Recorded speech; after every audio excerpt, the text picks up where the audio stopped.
एक भूत यूरोप में घूम रहा है, कम्युनिज्म का भूत। पुरानी यूरोप की सारी ताकतें इस भूत को भगाने के लिए एक पवित्र साजिश, एक होली अलायंस में जुड़ चुकी हैं। पोप और जार, मेटरनिच और गुइजॉट, फ्रेंच रेडिकल्स और जर्मन्स पुलिस स्पाइज। ऐसी कौन सी अपोजिशन पार्टी है जिसे उनके पावर वाले ओपोनेंट्स ने कम्युनिस्टिक कहकर बदनाम नहीं किया? और ऐसी कौन सी अपोजिशन है जिन्होंने ये इल्ज़ाम वापस नहीं फेंका, कम्युनिज्म का इल्ज़ाम, और वो भी उनसे ज़्यादा एडवांस्ड अपोजिशन पार्टीज़ पर और अपने रिएक्शनरी दुश्मनों पर भी। इस बात से दो चीज़ें साफ होती हैं। पहला, कम्युनिज्म को अब सारी यूरोपियन ताकतें एक अलग ताकत मानती हैं। दूसरा, अब समय आ गया है कि कम्युनिस्ट अपने व्यूज़, अपने एम्स, अपने थॉट्स दुनिया के सामने खुलेआम रखें। और जो लोग कम्युनिज्म के इस भूत से डरते हैं, उनके सामने पार्टी का असली मैनिफेस्टो रख दिया जाए। इसी पर्पस के लिए अलग अलग नेशनैलिटीज़ के कम्युनिस्ट्स लंदन में इकट्ठा हुए और ये मैनिफेस्टो लिखा गया, जिसे English, French, German, Italian, Flemish और डेनिश भाषाओं में पब्लिश किया जाएगा। अब तक जितनी भी सोसाइटी रही है, उसकी हिस्ट्री सिर्फ एक ही चीज़ की है, क्लास स्ट्रगल, यानी वर्ग संघर्ष की। आज़ाद आदमी और गुलाम, अमीर और गरीब, मालिक और मजदूर, ऊपर वाले और नीचे वाले, ये सब हमेशा एक दूसरे के अपोजिट खड़े रहे, कभी चुपचाप तो कभी खुल के लड़ते रहे। और हर बार या तो एक बड़ी इंकलाब, एक बड़ा रिवॉल्यूशन के साथ पूरी सोसाइटी बदल गई, या दोनों तरफ की क्लासेस एक साथ बर्बाद हो गईं। हिस्ट्री के पुराने टाइम में हम देखते हैं कि सोसाइटी का स्ट्रक्चर बहुत कॉम्प्लेक्स था, उल्टा पुल्टा। अलग अलग लेवल के लोग थे, अलग अलग रैंक वाले। जैसे एंशिएंट रोम में पेट्रिशियंस, नाइट्स, प्लेबियंस, स्लेव्स। मिडिल एजेस में फ्यूडल लॉर्ड्स, उनके छोटे वैसाल्स, गिल्ड के मालिक, उनके छोटे काम वाले, नौकर्स और गुलाम। और इन सब के अंदर भी और छोटी छोटी लेवल थी। आज की जो मॉडर्न बोर्जुआ बिजनेसमैन सोसाइटी है, जो फ्यूडल सिस्टम के टूटने के बाद बनी, उसने क्लास के बीच के झगड़े खत्म नहीं किए। उसने बस नए तरीके से नए क्लास बनाए, नए तरीके की ऑपरेशन, नए जुल्म, नए तरीके की फाइट शुरू की। हमारे टाइम की जो खास बात है वो ये है कि बुर्जुआजी का टाइम, उसने क्लास के बीच के डिफरेंसेस को सिंपल कर दिया है। आज की पूरी सोसाइटी दो बड़े ग्रुप्स में डिवाइड हो रही है। एक तरफ बुर्जुआजी हैं, यानी मालिक लोग, और दूसरी तरफ प्रोलिटेरिएट, यानी मजदूर लोग। मिडिल एजेस के गुलामों से ही शहर के पहले बर्जर्स, यानी सिटी के आम नागरिक निकले, और उन्हीं में से बुर्जुआजी का पहला बेस बना। अमेरिका की खोज, केप का चक्कर पूरा करना, ये सब बुर्जुआजी के लिए नए रास्ते खोलने लगा। ईस्ट इंडिया और चीन के मार्केट, अमेरिका की कॉलोनी बनाना, वहाँ का ट्रेड, नए नए माल का आना, ये सब कॉमर्स, ट्रांसपोर्ट और इंडस्ट्री को इतनी तेज़ी से आगे ले गया जितना कभी नहीं हुआ था। फ्यूडल सिस्टम जो पहले था वो अब हिलने लगा। फ्यूडल सिस्टम में जो इंडस्ट्री थी वो सिर्फ गिल्ड्स के हाथ में थी, बंद सिस्टम था।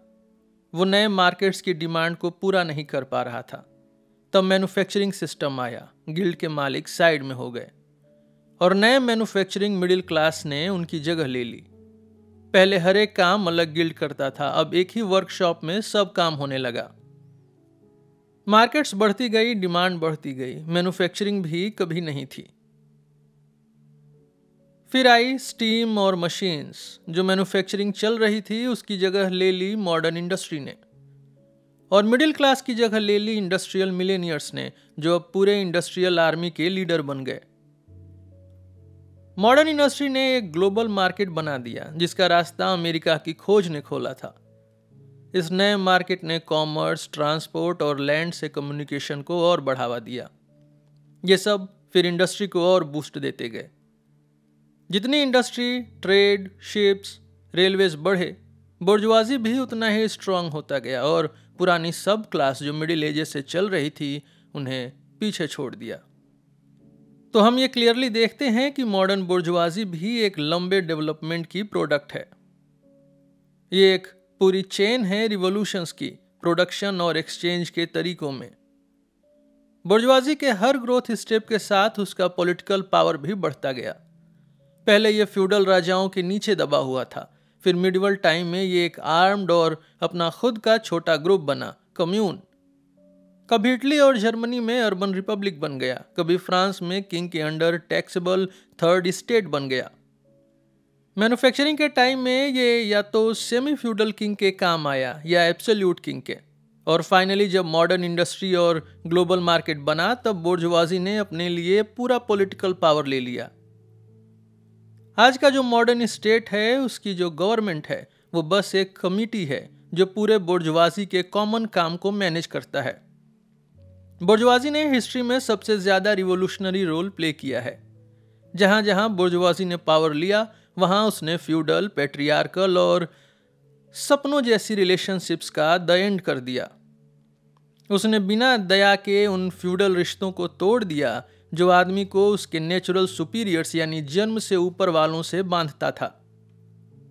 अब आदमी और आदमी के बीच सिर्फ एक रिश्ता बचा है, अपना फायदा यानी नंगा सेल्फ इंटरेस्ट और ठंडा कैश पेमेंट। जो रिलीजियस फीलिंग, हीरो जैसा पैशन या इमोशनल कनेक्शन होते थे, उन सबको उसने ईगो और हिसाब किताब के ठंडे पानी में डुबो दिया। जो पर्सनल वैल्यू होती थी उसको उसने सिर्फ एक्सचेंज वैल्यू में बदल दिया, और जो हजारों अलग अलग राइट्स और फ्रीडम्स थे, उनकी जगह सिर्फ एक फ्रीडम छोड़ दी, फ्री ट्रेड। एक लाइन में कहूं तो जहां पहले धर्म और पॉलिटिक्स के नाम पे छुपा हुआ एक्सप्लॉयटेशन होता था, उसकी जगह बुर्जुआजी ने नंगा, बिना शर्म के सीधा और जबरदस्ती वाला शोषण ला दिया। बुर्जुआजी ने हर उस प्रोफेशन से इज्जत का रूप हटा दिया जिसे पहले लोग रिस्पेक्ट से देखते थे। डॉक्टर, वकील, पंडित, पोएट, साइंटिस्ट, सबको एक मजदूर बना दिया जो पैसा लेके काम करता है। बुर्जुआजी ने फैमिली से भी उसका इमोशनल कवर हटा दिया। अब फैमिली का मतलब सिर्फ पैसा रह गया है। बुर्जुआजी ने यह भी दिखाया कि मिडिल एजेस का जो पावर और दम था, जिसे रिएक्शनरी लोग एडमायर करते थे, वो असली में लेजी और निकम्मा भी था। बुर्जुआजी ने दिखाया कि इंसान सच में क्या कर सकता है। उसने ऐसे काम किए जो इजिप्ट के पिरामिड्स, रोम के एक्वेडक्ट्स और गोथिक कैथेड्रल से भी बड़े हैं। उसने ऐसे सफर किए जो पुरानी सभी जनजातियों के एक्सोडस और क्रूसेड्स को भी पीछे छोड़ देते हैं। बुर्जुआजी बिना रुके प्रोडक्शन के टूल्स को चेंज करता रहता है, और साथ ही सोसाइटी के रिलेशन को भी। पहले की जो इंडस्ट्रियल क्लासेस थी, उनका रूल था प्रोडक्शन को जैसा था वैसा ही रखो। लेकिन बुर्जुआजी का रूल है कि हमेशा बदलाव, हमेशा हलचल। जो भी पुराने स्ट्रॉन्ग रिलेशनशिप्स थे, साथ में उनके पुराने थॉट्स और ओपिनियंस सब उड़ा दिए गए। जो नए रिलेशंस बनते हैं वो पुराने पड़ने लगते हैं उनके जमने से पहले ही। जो चीज सॉलिड थी वो हवा बन गई, जो सेक्रेट थी वो चीप हो गई, और आदमी को फाइनली मजबूर कर दिया गया कि वो रियलिटी का सामना करे बिना इल्यूजन्स के। अपने प्रोडक्ट्स के लिए मार्केट चाहिए, इस नीड ने बुर्जुआजी को दुनिया के हर कोने में भगा दिया। उसे हर जगह घुसना पड़ता है, हर जगह सेटल होना पड़ता है और हर जगह कनेक्शन बनाना पड़ता है। बुर्जुआजी ने वर्ल्ड मार्केट का फायदा उठा के हर कंट्री की प्रोडक्शन और कंजम्पशन को एक ग्लोबल कलर दे दिया है। रिएक्शनिस्ट लोगों के दुख के लिए बुर्जुआजी ने इंडस्ट्री के पैरों के नीचे से उसकी नेशनल जमीन ही खींच ली है। पुरानी स्ट्रांगली सेट नेशनल इंडस्ट्रीज या तो खत्म हो चुकी हैं या हर दिन खत्म हो रही हैं। उनकी जगह नए टाइप्स की इंडस्ट्रीज आ गई हैं, जिन्हें हर सिविलाइज्ड नेशन के लिए लाइफ और डेथ का सवाल बन गया है। ये नई इंडस्ट्रीज लोकल रॉ मटेरियल पे काम नहीं करती, बल्कि दूर दराज के एरिया से सामान लाती हैं।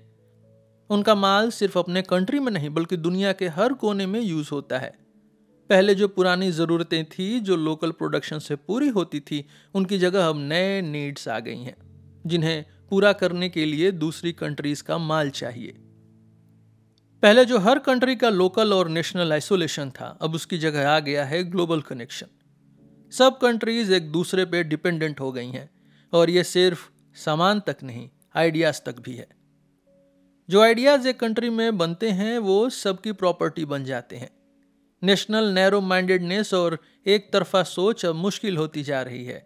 हर जगह की लोकल लिटरेचर मिलके एक वर्ल्ड लिटरेचर बन रही है। बुर्जुआजी ने प्रोडक्शन के टूल्स को जल्दी जल्दी इंप्रूव किया और कम्युनिकेशन को आसान बना के सबसे पिछड़ी हुई कंट्रीज को भी सिविलाइजेशन में खींच लिया। सामान की सस्ती प्राइस एक तोप बन गई है, एक कैनन, जो चीन की दीवालों जैसी हर बैरियर को तोड़ देती है। इससे वो लोग भी जिनके अंदर आउटसाइडर्स के लिए नफरत होती है वो भी मजबूर हो जाते हैं मानने के लिए। बुर्जुआजी सब कंट्रीज को मजबूर करता है कि अगर जिंदा रहना है तो उसके जैसे बन जाओ। मतलब बुर्जुआजी सब जगह अपनी जैसी दुनिया बनाता है। बुर्जुआजी ने गांव को शहरों के नीचे कर दिया है, बड़े बड़े शहर बनाए, अर्बन पॉपुलेशन को रूरल से ज्यादा बढ़ा दिया और लोगों को गांव की स्टुपिडिटी से निकाल के शहर की लाइफ दी। जैसे जैसे गांव शहरों के ऊपर डिपेंडेंट हुए वैसे ही बर्बर और आधी बर्बर कंट्रीज भी सिविलाइज्ड कंट्रीज पे डिपेंडेंट हो गई। किसानों वाली कंट्रीज बुर्जुआजी वाली कंट्रीज पे डिपेंडेंट हो गई, ईस्ट वेस्ट पे डिपेंडेंट हो गया। बुर्जुआजी बार बार पॉपुलेशन, प्रोडक्शन के टूल्स और प्रॉपर्टी के बिखरेपन को खत्म करता गया। लोगों को इकट्ठा किया, प्रोडक्शन को सेंट्रलाइज्ड किया और प्रॉपर्टी को कुछ लोगों के हाथ में दे दिया। इसका रिजल्ट क्या निकला? पॉलिटिकल पावर भी सेंट्रलाइज हो गई। अलग अलग प्रोविंसेस जिनके अलग लॉज, टैक्स और सिस्टम थे, सब एक नेशन बन गए। एक सरकार, एक लॉ, एक बॉर्डर, एक टैरिफ। बुर्जुआजी ने अपने सिर्फ 100 साल के रूल में इतनी बड़ी प्रोडक्टिविटी पावर बनाई है जो पहले के सभी जनरेशंस मिलके भी नहीं कर पाए। नेचर को आदमी के कंट्रोल में लाना, मशीन्स बनाना, केमिकल का यूज एग्रीकल्चर और इंडस्ट्री में करना, स्टीम शिप्स, रेलवेज, टेलीग्राफ, जंगल साफ करके खेती लायक बनाना, रिवर्स में कनाल्स बनाना, ये सब ऐसे काम हैं जो पहले किसी ने सोचा भी नहीं था। तो क्लियरली दिख रहा है कि जो प्रोडक्शन और एक्सचेंज के टूल्स हैं जिनके बेस पे बुर्जुआजी खड़ा हुआ वो फ्यूडल सोसाइटी में बनाए गए थे। लेकिन जब वो टूल्स एक सर्टेन लेवल पे पहुंच गए तो फ्यूडल सिस्टम के रूल्स उन पे फिट नहीं बैठे। फ्यूडल फार्मिंग और इंडस्ट्री सिस्टम अब उन नए टूल्स के लिए रुकावट बन गई। उन रूल्स को तोड़ना पड़ा और वो तोड़े गए। उनकी जगह आई फ्री कंपटीशन, जिसके साथ एक नया सोशल और पॉलिटिकल सिस्टम भी आया जो बुर्जुआजी के कंट्रोल में था। और इकोनॉमिक और पॉलिटिकल पावर अब बुर्जुआ क्लास के हाथ में चली गई। एक ऐसा ही मूवमेंट हमारी आंखों के सामने हो रहा है। आज की मॉडर्न बुर्जुआ सोसाइटी जो प्रोडक्शन, एक्सचेंज और प्रॉपर्टी के रिलेशंस पे बनी है, जिसने इतने बड़े बड़े प्रोडक्शन और एक्सचेंज के तरीके बना लिए हैं कि वो एक जादूगर, एक सॉर्सरर की तरह हो गई है, जो अब उन शक्तियों को कंट्रोल नहीं कर पा रहा जो उसने खुद अपनी जादू से बुलाई थी। पिछले कई दशकों से इंडस्ट्री और कॉमर्स की हिस्ट्री सिर्फ एक ही चीज दिखाती है, मॉडर्न प्रोडक्टिव फोर्सेस का रिवोल्ट, खुद मॉडर्न प्रोडक्शन के कंडीशंस के खिलाफ, उन्हीं प्रॉपर्टी रिलेशंस के खिलाफ जो बुर्जुआजी के एग्जिस्टेंस और रूल्स का बेस हैं। बस इतना कहना काफी है कि ये जो कॉमर्शियल क्राइसिस बार बार आती हैं वो पूरी बुर्जुआ सोसाइटी के होने पर सवाल खड़ा कर देती हैं और हर बार और ज्यादा डेंजरस होती जा रही हैं। इन क्राइसिस के टाइम सिर्फ बनाए गए प्रोडक्ट्स ही नहीं बल्कि जो प्रोडक्टिव फोर्सेस पहले बन चुकी थी वो भी बर्बाद हो जाती हैं। इन्हीं क्राइसिस में एक एपिडेमिक फट पड़ता है, एक ऐसा एपिडेमिक जो पहले के जमाने में बेकार सी बात लगती पर आज एक रियल चीज है, ओवर प्रोडक्शन की एपिडेमिक। सोसाइटी अचानक खुद को एक बारबरिक स्टेट में पाती है, जैसे किसी फेमिन में, किसी वर्ल्ड वॉर में। हर जरूरी चीज की सप्लाई बंद कर दी हो। इंडस्ट्री और कॉमर्स खत्म हो जाने लगते हैं। और क्यों? क्योंकि सिविलाइजेशन ज्यादा हो गई है, ज्यादा फूड, ज्यादा सामान, ज्यादा इंडस्ट्रीज, ज्यादा कॉमर्स बन गया है। जो प्रोडक्टिव फोर्सेस सोसाइटी के पास हैं वो अब बुर्जुआ प्रॉपर्टी के कंडीशंस को आगे बढ़ाने के काम नहीं आ रही, बल्कि अब वो इतनी पावरफुल हो गई हैं कि उन्हीं कंडीशंस को तोड़ रही हैं और बुर्जुआ सोसाइटी में ही डिसऑर्डर ला रही हैं। बोर्जवा सोसाइटी के कंडीशंस अब इतने नैरो हो गए हैं कि जो वेल्थ उसने बनाई वो उनमें फिट ही नहीं बैठती। और बोर्जवाजी इन क्राइसिस को कैसे हैंडल करती है? एक तरफ जोर से कई प्रोडक्टिव फोर्सेस को बर्बाद करके और दूसरी तरफ नए मार्केट्स को जीत कर या पुराने मार्केट्स का और ज्यादा एक्सप्लॉयटेशन करके। मतलब नए और भी बड़े और डिस्ट्रक्टिव क्राइसिस का रास्ता खोलती है और वो तरीके कम करती जा रही है जिनके थ्रू क्राइसिस को रोका जा सकता था। जो वेपन्स बोर्जवाजी ने फ्यूडलिज्म को गिराने के लिए बनाए थे, आज वही वेपन्स बोर्जवाजी के खिलाफ खड़े हो गए हैं। पर बोर्जवाजी ने सिर्फ खुद के लिए डेंजर नहीं बनाया, उसने उन लोगों को भी जन्म दिया है जो इन वेपन्स को चलाएंगे। और ये हैं मॉडर्न वर्किंग क्लास यानी कि प्रोलिटेरियंस। जितना ज्यादा बोर्जवाजी यानी कैपिटल ग्रो करता है, उतना ही ज्यादा प्रोलिटेरियट यानी मॉडर्न वर्किंग क्लास भी ग्रो करता है। ये काम करने वाले लोग हैं जो तब तक जीते हैं जब तक उन्हें काम मिलता है, और उन्हें काम तभी मिलता है जब उनका काम किसी का पैसा, किसी का कैपिटल बढ़ाता है। ये वर्कर्स जो अपने आप को थोड़ा थोड़ा बेचते हैं, एक तरह का सामान, कमोडिटी बन जाते हैं, जैसे मार्केट में और चीजें होती हैं। इसलिए ये लोग कंपटीशन और मार्केट के उतार चढ़ाव से पूरी तरह अफेक्टेड होते हैं। मशीन का ज्यादा यूज होने से और काम के पार्ट्स में बंटने की वजह से वर्कर्स का काम पर्सनल या अलग सा नहीं रहा, और काम करने वाले के लिए उसमें कोई मजा भी नहीं बचा। वो सिर्फ मशीन का एक पार्ट बन गया है। उसे बस सिंपल, बोरिंग और आसान काम करना आता है जो जल्दी सीखा जा सके।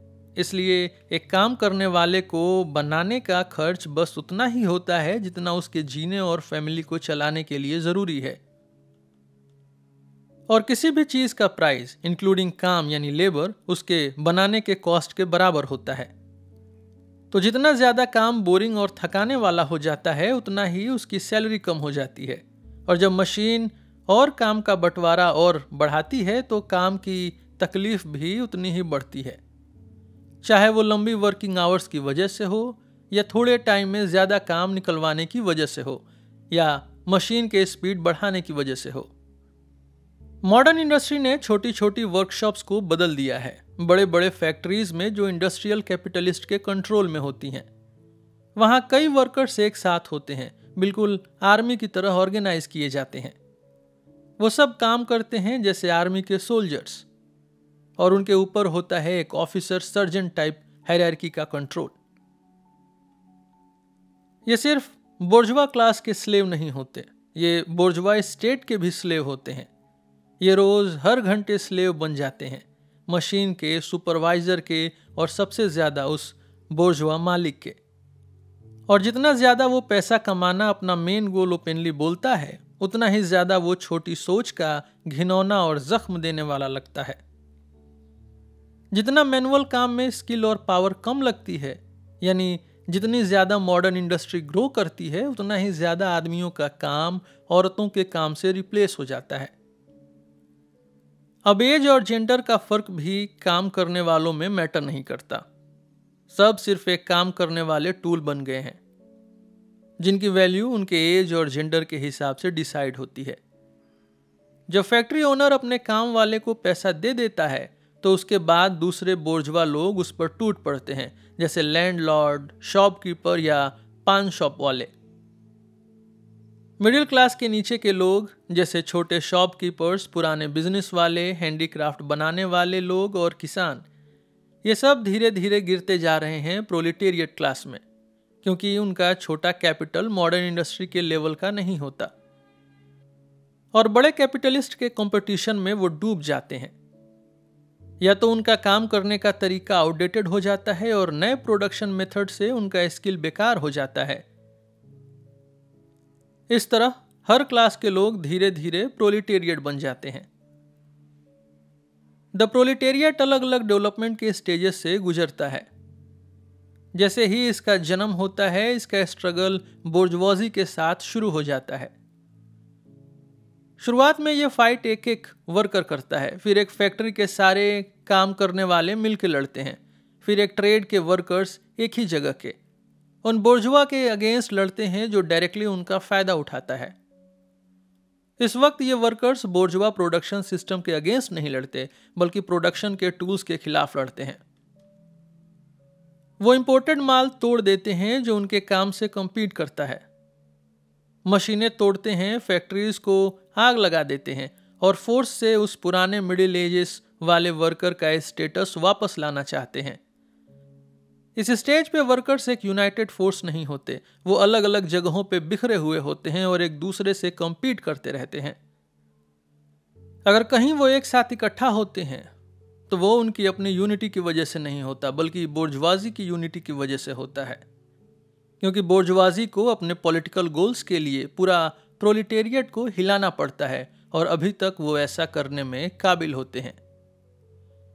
इस स्टेज पर प्रोलिटेरिएट अपने दुश्मनों से नहीं लड़ता, बल्कि अपने दुश्मनों के दुश्मनों से लड़ता है। जैसे राजा महाराजा की बची खुची पावर, जमींदार, नॉन इंडस्ट्रियल बोर्जवा और छोटे बोर्जवा। इसलिए पूरा हिस्टोरिकल मूवमेंट बोर्जवाजी के हाथ में चला जाता है और हर जीत सिर्फ बोर्जवाजी की जीत बन जाती है। लेकिन जैसे जैसे इंडस्ट्री ग्रो करती है, प्रोलिटेरिएट सिर्फ नंबर में ही नहीं बढ़ते, बल्कि बड़े ग्रुप्स में इकट्ठा होने लगते हैं। उनकी पावर बढ़ती है और वो अपनी पावर को महसूस भी करते हैं। मशीनरी सब काम का फर्क मिटा देती है और सबकी वेजेस एक जैसे लो लेवल पे आने लगती हैं। तो प्रोलिटेरिएट के बीच के लाइफ और इंटरेस्ट का फर्क भी धीरे धीरे खत्म होने लगता है। बोर्जवा के बीच की कंपटीशन और कॉमर्शियल क्राइसिस वर्कर्स की वेजेस को और भी ज्यादा अनस्टेबल बना देते हैं। नई मशीन्स जल्दी जल्दी आती जा रही हैं और इस वजह से वर्कर्स का फ्यूचर और इनसिक्योर होता जा रहा है। पहले जहां एक वर्कर और एक बोर्जवा के बीच कॉन्फ्लिक्ट होता था, अब वो क्लैश पूरे दो क्लासेस के बीच का दिखने लगता है। फिर वर्कर्स मिलके यूनियंस बनाते हैं, ट्रेड्स यूनियंस। वो मिलके डिसाइड करते हैं कि अपने वेजेस को कैसे बचाएं। वो परमानेंट ग्रुप्स बनाते हैं ताकि आगे चल के जब रिवोल्ट हो तो उसके लिए रेडी रहें। कहीं कहीं ये फाइट रायट्स यानी हिंसा में भी बदल जाती है। कभी कभी वर्कर्स जीत जाते हैं, लेकिन सिर्फ थोड़े टाइम के लिए। उनकी असली जीत उनकी तुरंत जीत में नहीं होती, बल्कि उनकी बढ़ती हुई यूनिटी में होती है। ये यूनिटी और ज्यादा स्ट्रांग तब बनती है जब मॉडर्न इंडस्ट्री के जरिए कम्युनिकेशन बेटर होता है और अलग अलग जगह के वर्कर्स एक दूसरे से कांटेक्ट में आते हैं। ये कांटेक्ट ही जरूरी था ताकि छोटी छोटी लोकल लड़ाइयां जो सेम टाइप की होती हैं एक बड़ी नेशनल क्लास स्ट्रगल में बदली जा सकें। और हर क्लास स्ट्रगल एक पॉलिटिकल स्ट्रगल होता है। वही यूनिटी जिसे मिडिल एजेस के नागरिक अपने खराब रास्ते और हाईवेज के साथ बनाने में सेंचुरीज लगा देते थे, मॉडर्न प्रोलिटेरिएट रेलवे की वजह से कुछ साल में ही कर लेता है। जब वर्कर्स एक क्लास के रूप में ऑर्गेनाइज होते हैं और फिर एक पॉलिटिकल पार्टी के रूप में, तो उनकी यूनिटी को वर्कर्स के बीच की आपस की कंपटीशन बार बार तोड़ती है। लेकिन ये यूनिटी फिर भी वापस उठती है, और भी स्ट्रांग, और भी सॉलिड, और भी पावरफुल। ये यूनिटी बोर्जवाजी के बीच के डिविजन्स का फायदा उठाकर वर्कर्स के कुछ खास इंटरेस्ट को लीगल लेवल पे मनवा लेती है। जैसे इंग्लैंड का 10 घंटे का काम का कानून पास हुआ था।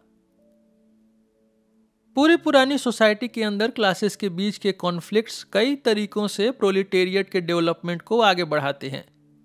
बोर्जवाजी हमेशा किसी न किसी से लड़ती रहती है। पहले अरिस्टोक्रेसी से, फिर उन बोर्जवा लोगों से जिनके इंटरेस्ट्स इंडस्ट्री के ग्रोथ के खिलाफ हो जाते हैं, और हमेशा फॉरेन बोर्जवाजी के साथ। इन सब लड़ाई में उन्हें प्रोलिटेरिएट से मदद मांगनी पड़ती है और इसी प्रोसेस में वो प्रोलिटेरिएट को पॉलिटिक्स में खींच लाते हैं। इस तरह से बोर्जवाजी खुद प्रोलिटेरिएट को पॉलिटिकल और जनरल एजुकेशन के टूल्स दे देती है, यानी लड़ने के लिए हथियार दे देती हैं। और जैसे हम पहले भी देख चुके हैं, जब इंडस्ट्री बढ़ती है तो रूलिंग क्लास के कई पार्ट्स या तो डायरेक्टली प्रोलिटेरिएट में गिर जाते हैं या उनका जीवन खतरे में पड़ जाता है। ये लोग भी प्रोलिटेरिएट के लिए नए अवेयरनेस और प्रोग्रेस का सोर्स बन जाते हैं। आखिर में जब क्लास स्ट्रगल अपने फाइनल पॉइंट के पास होती है तो रूलिंग क्लास के अंदर का ब्रेकडाउन इतना क्लियर और वायलेंट हो जाता है कि रूलिंग क्लास का एक छोटा हिस्सा अलग हो जाता है और रिवॉल्यूशन के साइड चला जाता है, उस क्लास के साथ जो फ्यूचर को अपने हाथ में रखती है। जैसे एक टाइम पे कुछ नोबिलिटी वाले लोग बोर्जवाजी के साइड आ गए थे, वैसे ही अब कुछ बोर्जवा भी प्रोलेटेरिएट के साइड आ रहे हैं, खासकर वो बोर्जवा थिंकर्स जो पूरे हिस्टोरिकल मूवमेंट को समझने लगे हैं। आज के टाइम में जितनी भी क्लासेस बोर्जवाजी के सामने खड़ी हैं, उनमें सिर्फ प्रोलेटेरिएट ही एक सच्ची रिवॉल्यूशनरी क्लास है। बाकी क्लासेस मॉडर्न इंडस्ट्री के सामने धीरे धीरे खत्म हो जाती हैं, लेकिन प्रोलेटेरिएट तो उसी का असली प्रोडक्ट है। लोअर मिडिल क्लास जैसे कि छोटे फैक्ट्री वर्कर, दुकानदार, कारीगर और किसान, ये सब बुर्जुआजी के अगेंस्ट लड़ते हैं ताकि अपना मिडिल क्लास का स्टेटस बचा सकें। इसलिए ये लोग रिवॉल्यूशनरी नहीं हैं, बल्कि कंजर्वेटिव हैं, पुराने को बनाए रखने वाले। और तो और ये लोग रिएक्शनरी यानी पीछे ले जाने वाले होते हैं, क्योंकि ये हिस्ट्री का पहिया रिवर्स घुमाना चाहते हैं। अगर कभी ये रिवॉल्यूशनरी दिखते हैं तो सिर्फ इसलिए क्योंकि ये जल्दी ही प्रोलेटेरिएट बनने वाले होते हैं। मतलब ये अपने आज के इंटरेस्ट के लिए नहीं, अपने फ्यूचर के इंटरेस्ट के लिए लड़ रहे होते हैं। अपना नजरिया छोड़ के प्रोलेटेरिएट के नजरिए पे आ जाते हैं। डेंजरस क्लास या ल्यूम्पेन प्रोलेटेरिएट ये सोसाइटी का सबसे नीचे गिरा हुआ, सड़ता हुआ हिस्सा होता है। कभी कभी प्रोलेटेरियन रिवॉल्यूशन में ये भी शामिल हो जाता है, लेकिन इनकी लाइफ कंडीशंस इन्हें ज्यादा रेडी बनाती हैं। रिएक्शनरी लोगों के लिए एक खरीदे जा सकने वाले हाथी बनाने के लिए। प्रोलेटेरिएट की कंडीशन में पुरानी सोसाइटी की हर एक शक्ल ऑलरेडी डूब चुकी होती है। प्रोलेटेरिएट के पास कोई प्रॉपर्टी नहीं होती, उसका अपनी बीवी और बच्चों के साथ रिलेशन भी बोर्जुआ फैमिली जैसा नहीं होता। मॉडर्न इंडस्ट्री और कैपिटल की गुलामी, चाहे वो इंग्लैंड में हो या फ्रांस में, अमेरिका या जर्मनी में, इसने उसकी हर नेशनल पहचान छीन ली है। लॉ, मोरालिटी यानी नैतिकता और रिलीजन यानी धर्म, ये सब उसके लिए सिर्फ बोर्जुआ आइडिया है, जिनके पीछे बोर्जुआ क्लास का फायदा छुपा होता है। पिछले जितने भी रूलिंग क्लासेस थे, उन्होंने सोसाइटी को अपने फायदे के हिसाब से ढाला और अपने सिस्टम को और मजबूत बनाया। लेकिन प्रोलेटेरिएट तभी प्रोडक्टिव फोर्सेस का मालिक बन सकता है जब वह अपने पुराने तरीकों से प्रॉपर्टी रखने का सिस्टम ही खत्म कर दे और साथ ही हर पुराने तरीके को भी खत्म करे। उनके पास अपना कुछ भी सिक्योर करने को नहीं है। उनका मिशन है हर इंडिविजुअल प्रॉपर्टी के सिक्योरिटी को ही तोड़ना। इतिहास के सब मूवमेंट्स या तो माइनॉरिटी यानी छोटी क्लास के थे या उनके फायदे के लिए। लेकिन प्रोलेटेरियन मूवमेंट एक ऐसा मूवमेंट है जो खुद अपने लिए, पूरी मेजॉरिटी के इंटरेस्ट के लिए लड़ता है। प्रोलेटेरिएट जो सोसाइटी का सबसे नीचे का हिस्सा है, तब तक उठ नहीं सकता जब तक पूरी पुरानी रूलिंग सोसाइटी हवा में उड़ा न दी जाए। शायद सब्सटेंस, शायद कंटेंट में नहीं, लेकिन फॉर्म, लेकिन रूप में प्रोलेटेरिएट और बोर्जुआजी की स्ट्रगल पहले नेशनल लेवल पे होती है। हर देश का प्रोलेटेरिएट सबसे पहले अपने ही बोर्जुआजी से हिसाब बराबर करेगा। जब हमने प्रोलेटेरिएट के डेवलपमेंट को जनरल स्टेजेस दिखाए, तो हमने देखा कैसे ये सिविल वॉर, जो कि सोसाइटी के अंदर ही छुपी हुई होती है, एक टाइम पे खुल के रिवॉल्यूशन बन जाती है। और उसी वायोलेंट रिवॉल्यूशन में बोर्जुआजी को हटा के प्रोलेटेरिएट के रूल की नींव रखी जाती है। जैसे कि पहले बताया गया है, अब तक हर सोसाइटी एक ऐसे सिस्टम पे बनी रही है जहां एक क्लास दूसरी क्लास को दबाती थी। लेकिन किसी क्लास को दबाने के लिए कुछ ऐसी कंडीशंस भी देने पड़ते हैं जिससे वो क्लास कम से कम अपनी गुलामी वाली जिंदगी को चला सके। जैसे सर्फ यानी गुलाम किसान ने सर्फडम के टाइम में थोड़ा उठकर कम्यून का हिस्सा बनना सीखा, वैसे ही पेटी बोर्जुआ, छोटी दुकान या कारीगर क्लास भी फ्यूडल रूल के नीचे रहकर धीरे धीरे बोर्जुआ बन गए। लेकिन आज का मॉडर्न मजदूर इंडस्ट्री के बढ़ने के साथ उठता नहीं, बल्कि और नीचे गिरता जाता है। वो अपनी ही क्लास की एग्जिस्टेंस के लेवल से भी नीचे चला जाता है। वो एक बहुत ही गरीब आदमी बन जाता है और गरीबी पॉपुलेशन और वेल्थ दोनों से तेज बढ़ती है। यहां से एक बात साफ हो जाती है कि बुर्जुआजी अब रूलिंग क्लास बनने के लायक नहीं है। वो अपने रूल सोसाइटी पे थोप नहीं सकती, क्योंकि वो अपने मजदूर को उसकी गुलामी में भी एक बेसिक जिंदगी नहीं दे सकती। मजदूर इतना गिर जाता है कि बुर्जुआजी को उसे खिलाना पड़ता है, जबकि सिस्टम ऐसा था कि मजदूर उनके लिए काम करे और उन्हें खिलाए। सोसाइटी बुर्जुआजी के रूल में अब और नहीं चल सकती। मतलब बुर्जुआजी का होना सोसाइटी के लिए एक प्रॉब्लम बन गया है। बुर्जुआ क्लास के एग्जिस्टेंस का बेस है कैपिटल का बनना और बढ़ना, और कैपिटल तभी बनता है जब वेज लेबर, मजदूरी पर आधारित काम होता है। वेज लेबर सिर्फ एक चीज पे टिका होता है, लेबरर्स के बीच कंपटीशन। लेकिन जैसे जैसे इंडस्ट्री बढ़ती है, जो कि बुर्जुआजी के कारण ही हो रही है, वैसे वैसे कंपटीशन के चलते लेबरर्स जो अलग थे वो अब साथ मिलकर एक रिवॉल्यूशन बन जाते हैं। मॉडर्न इंडस्ट्री का बढ़ना बुर्जुआजी के पैरों तले जमीन खींच लेता है, जिसमें वो प्रोडक्शन करता था और माल अपना बनाता था। तो बुर्जुआजी जो सबसे बड़ी चीज प्रोड्यूस करती है वो है उनका खुद का ग्रेव डिगर, यानी कब्र खोदने वाला, मतलब प्रोलेटेरिएट। बुर्जुआजी का गिरना और प्रोलेटेरिएट का जीतना दोनों ही अब तय है।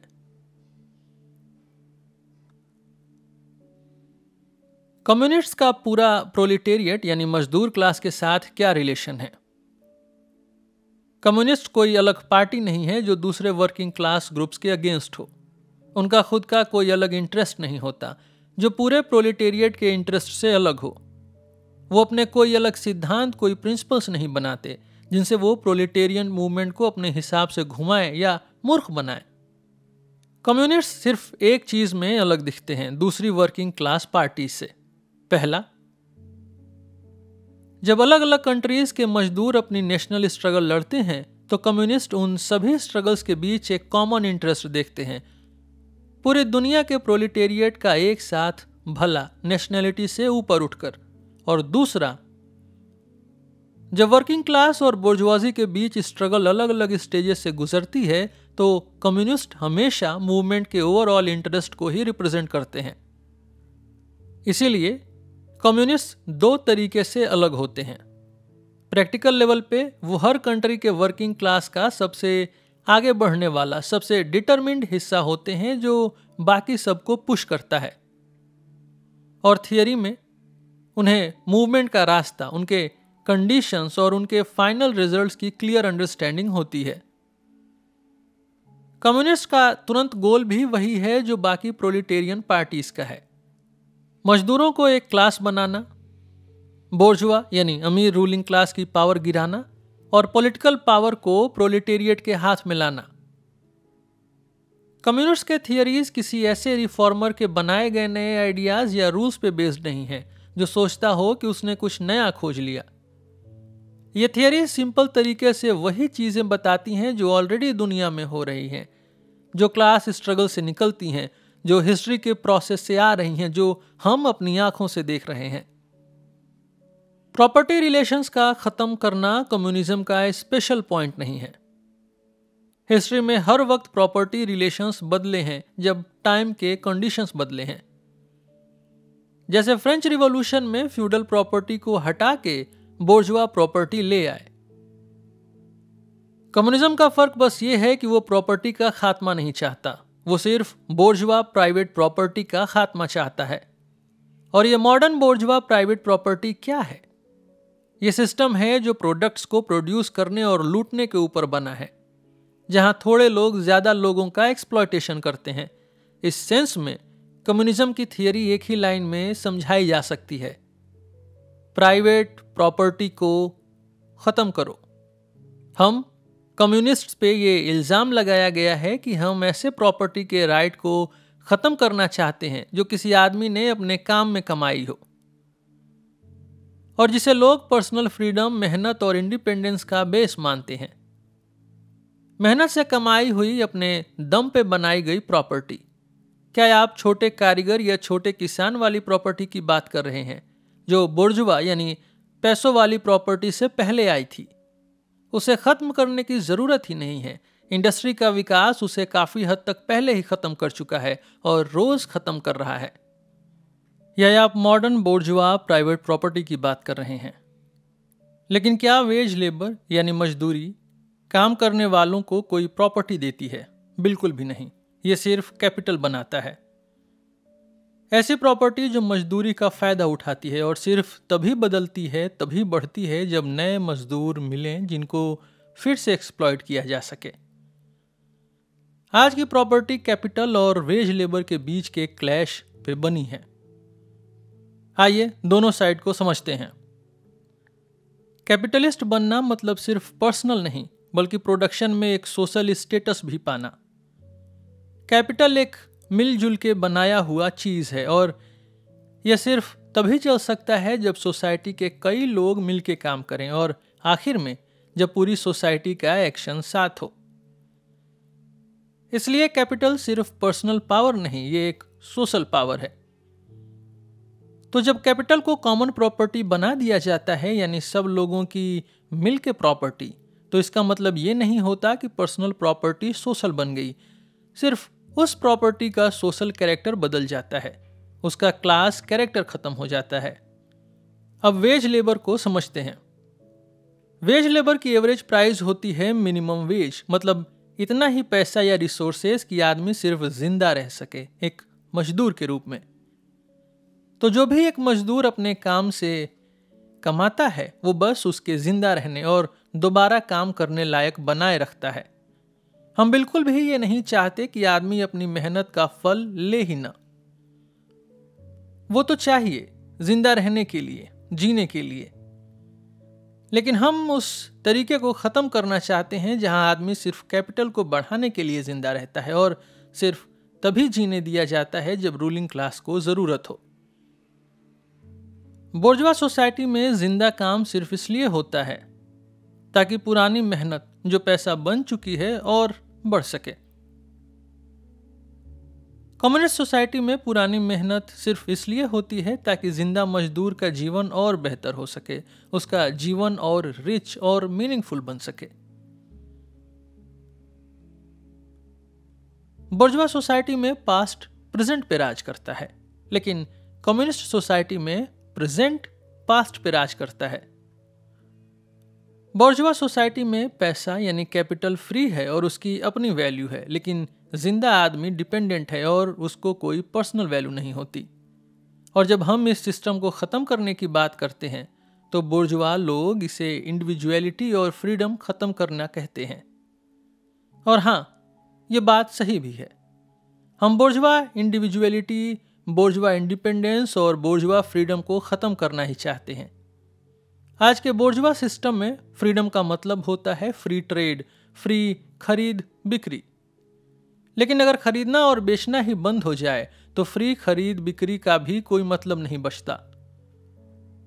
ये जो फ्री ट्रेड और फ्रीडम की बातें की जाती हैं, इनका मतलब सिर्फ तभी था जब बेचना खरीदना रेस्ट्रिक्टेड था, जैसे मिडिल एजेस में होता था। लेकिन जब कम्युनिज्म के अंडर खरीदना बेचना ही खत्म हो जाए तो ये बोर्जुआ फ्रीडम भी खत्म हो जाती है। आप लोग हैरान हो जाते हैं जब हम प्राइवेट प्रॉपर्टी खत्म करने की बात करते हैं, लेकिन आपकी सोसाइटी में आज भी 90% लोगों के पास कोई प्रॉपर्टी नहीं है। सिर्फ कुछ लोगों के पास प्रॉपर्टी इसलिए है क्योंकि बाकी लोगों के पास नहीं है। तो आप लोग हमें इस बात का दोष देते हो कि हम ऐसे सिस्टम को खत्म करना चाहते हैं जो सिर्फ इस कंडीशन पे टिका है कि मैक्सिमम लोगों के पास कुछ भी ना हो। सीधी बात यह है, आप लोग हमें इसलिए दोष देते हो क्योंकि हम आपकी प्रॉपर्टी खत्म करना चाहते हैं। बिल्कुल सही पकड़ा आपने, हम वही करना चाहते हैं। जब काम यानी लेबर को कैपिटल, पैसा या रेंट में बदला नहीं जा सकता, जब किसी इंडिविजुअल प्रॉपर्टी को बोर्जुआ प्रॉपर्टी या कैपिटल में बदला नहीं जा सकता, तब आप कहते हो कि इंडिविजुअलिटी खत्म हो गई। तो आपको यह मानना पड़ेगा कि आपके लिए इंडिविजुअल का मतलब सिर्फ बोर्जुआ आदमी है, यानी पैसादार मिडिल क्लास आदमी। और हाँ, ऐसा आदमी तो सोसाइटी से हटा देना चाहिए और वापस लाने लायक भी नहीं है। कम्युनिज्म किसी आदमी से सोसाइटी की चीजों का यूज करने का हक नहीं छीनता, वो सिर्फ दूसरों के काम का फायदा उठाने के हक को खत्म करता है। लोग कहते हैं कि अगर प्राइवेट प्रॉपर्टी खत्म हो गई तो लोग काम ही नहीं करेंगे, सब लेजी हो जाएंगे। अगर ऐसा होता तो बोर्जवा सोसाइटी कब की बर्बाद हो चुकी होती, क्योंकि जो लोग काम करते हैं उनके पास कुछ नहीं होता और जिनके पास सब कुछ होता है वो काम ही नहीं करते। ये पूरा आर्गुमेंट बस इस बात को घुमा के बोलता है कि जब कैपिटल नहीं होगी तो वेज लेबर भी नहीं होगा। कम्युनिस्ट तरीके से सामान बनाने और बांटने पर जितनी भी आपत्तियां उठाई गई हैं, वही आपत्तियां उन्होंने आइडियाज और नॉलेज को लेके भी उठाई हैं। जैसे बोर्जवा को लगता है कि अगर क्लास प्रॉपर्टी खत्म हो गई तो प्रोडक्शन ही खत्म हो जाएगा, वैसे ही उसे लगता है कि अगर क्लास कल्चर खत्म हो गया तो कल्चर ही खत्म हो जाएगा। वो कल्चर जिसके जाने का वो दुख मनाता है, वो ज्यादा लोगों के लिए सिर्फ मशीन बनने की ट्रेनिंग होती है। लेकिन जब आप लोग हमारे बोर्जवा प्रॉपर्टी खत्म करने के इरादे को अपने बोर्जवा आइडिया जैसे फ्रीडम, कल्चर, लॉ से जज करते हो, तब तक हमें मत समझाइए। आपके खुद के आइडियाज आपके बोर्जवा प्रोडक्शन और बोर्जवा प्रॉपर्टी के सिस्टम से ही निकले हैं। जैसे आपका लॉ भी सिर्फ आपकी क्लास की मर्जी है जो सबके लिए लॉ बना दिया गया है, और उसका डायरेक्शन भी आपके इकोनॉमिक इंटरेस्ट से तय होता है। जो कंफ्यूजन आपके अंदर है, जिसमें आप अपने सोशल सिस्टम को नेचर और रीजन का एटर्नल लॉ समझ लेते हैं, ये कंफ्यूजन आपसे पहले वाली हर रूलिंग क्लास में भी थी। जो बात आप पुराने जमाने की प्रॉपर्टी के केस में समझ लेते हैं और फ्यूडल प्रॉपर्टी के केस में भी मान लेते हैं, वही बात अपने बोर्जवा प्रॉपर्टी पे आते ही आपको मना करनी पड़ती है। फैमिली को खत्म करना, ये सुनकर तो सबसे एक्सट्रीम लोग भी गुस्सा हो जाते हैं। लेकिन आज की जो फैमिली है यानी बोर्जवा फैमिली, वो किस पे बेस्ड है? पैसे पे, प्रॉफिट पे। और ये फैमिली सिस्टम पूरी तरह से सिर्फ बोर्जवा क्लास में ही मिलता है। लेकिन इसका दूसरा साइड भी है। प्रोलेटेरियन लोगों के बीच फैमिली होती ही नहीं और उसकी जगह पे पब्लिक प्रोस्टिट्यूशन होती है। तो जब पैसा खत्म होगा तब ये बोर्जवा फैमिली और उसका दूसरा साइड दोनों खुद ब खुद खत्म हो जाएंगे। आप हमें दोष देते हैं कि हम चाहते हैं कि माँ बाप अपने बच्चों का शोषण न करें। हाँ, इस क्राइम को हम स्वीकार करते हैं।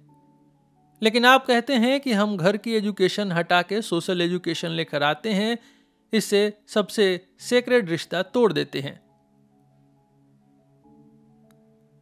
और आपकी एजुकेशन क्या घर की होती है? नहीं, वो भी तो सोसाइटी के रूल से होती है। स्कूल, रूल्स, सिस्टम, सब कुछ तो ऑलरेडी सोशल है।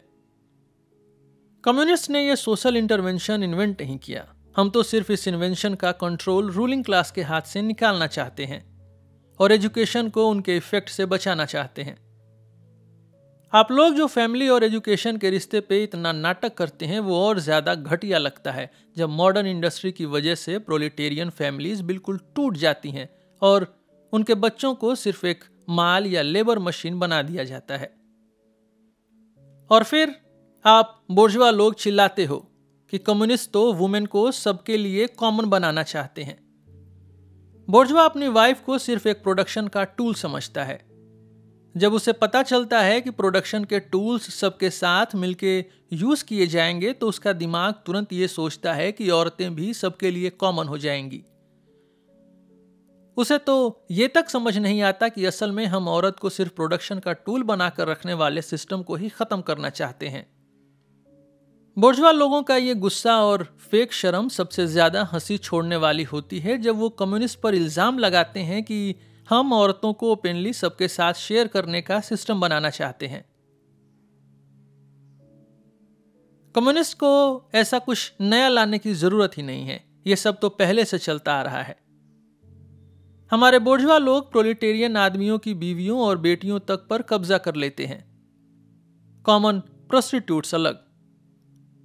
और तो और ये लोग एक दूसरे की बीवियों को छीन लेना भी अपना शौक समझते हैं। बोर्जवा शादी का सिस्टम भी असल में बीवियों को कॉमन बनाने का हिपोक्रिटिकल तरीका है। अगर कम्युनिस्ट पर कोई इल्जाम बनता भी है तो वो सिर्फ इतना कि हम चुपके होने वाली चीज को ओपनली लीगल करना चाहते हैं, और बाकी सब तो साफ है। जब तक ये पुराना प्रोडक्शन सिस्टम खत्म नहीं होता तब तक प्रोस्टिट्यूशन, चाहे पब्लिक हो या प्राइवेट, खत्म नहीं हो सकता। कम्युनिस्ट पे यह भी इल्जाम लगता है कि वो देश और नेशनैलिटी खत्म करना चाहते हैं, लेकिन एक कामगार के पास कौन सी कंट्री होती है? उससे वो कैसे छीनी जा सकती है जो उसके पास है ही नहीं। जब प्रोलेटेरिएट पॉलिटिकल पावर ले लेगा, जब वो नेशन की रूलिंग क्लास बन जाएगा, तभी तो उसे नेशनल कहा जा सकता है, लेकिन बोर्जवा सेंस में नहीं। जैसे जैसे बोर्जवाजी बढ़ती जा रही है, जैसे जैसे फ्री ट्रेड, वर्ल्ड मार्केट, एक जैसे प्रोडक्शन के तरीके और एक जैसे जीने के कंडीशंस बन रही हैं, वैसे वैसे नेशनल डिफरेंसेस और लोगों के बीच दुश्मनी खत्म होती जा रही है। और जब प्रोलेटेरिएट रूलिंग पावर बनेगा तो ये प्रोसेस और तेज हो जाएगी। सिविलाइज्ड देशों की यूनाइटेड एक्शन, ये तो प्रोलेटेरिएट की आज़ादी के लिए पहला कंडीशन है। जितना एक आदमी का दूसरे आदमी का शोषण खत्म होगा, उतना ही एक नेशन का दूसरे नेशन पर शोषण भी खत्म होगा। जितना एक नेशन के अंदर क्लासेस के बीच की लड़ाई खत्म होगी, उतना ही नेशंस के बीच की दुश्मनी भी खत्म हो जाएगी। कम्युनिज्म के खिलाफ जो रिलीजियस, फिलोसॉफिकल या आइडियोलॉजी से ऑब्जेक्शंस उठाए जाते हैं, वो सीरियसली लेने लायक भी नहीं है। क्या यह समझने के लिए बहुत दिमाग चाहिए कि इंसान के विचार, नजरिए और सोच सब तब बदलते हैं जब उसकी जीवन की असली हालत, उसके सोशल रिलेशंस और उसका सोशल जीवन बदलता है। आइडियाज के हिस्ट्री से और क्या साबित होता है? बस यही कि जैसे जैसे मटेरियल प्रोडक्शन बदलता है, वैसे वैसे इंटेलेक्चुअल सोच भी बदल जाती है। हर जमाने के रूलिंग विचार वही होते हैं जो उस समय की रूलिंग क्लास के होते हैं। जब लोग ऐसे आइडियाज की बात करते हैं जो सोसाइटी को बदल देते हैं, तो वो बस ये बता रहे होते हैं कि पुरानी सोसाइटी के अंदर ही नए सोसाइटी के एलिमेंट्स पैदा हो चुके हैं, और जैसे जैसे पुरानी सोसाइटी बिखर रही है, वैसे वैसे पुराने आइडियाज भी खत्म हो रहे हैं। जब पुरानी दुनिया अपने अंत में थी, तब पुराने धर्मों को क्रिश्चियनिटी ने हरा दिया था। जब 18वीं सदी में क्रिश्चियन सोच रेशनल सोच के सामने हार गई थी, तब फ्यूडल सोसाइटी ने अपनी अंतिम लड़ाई रिवोल्यूशनरी बोर्जवाजी के खिलाफ लड़ी थी। रिलीजियस लिबर्टी और फ्रीडम ऑफ कॉन्शियंस जैसे आइडियाज सिर्फ फ्री कंपटीशन के ज्ञान के एरिया में आने के एक्सप्रेशन थे।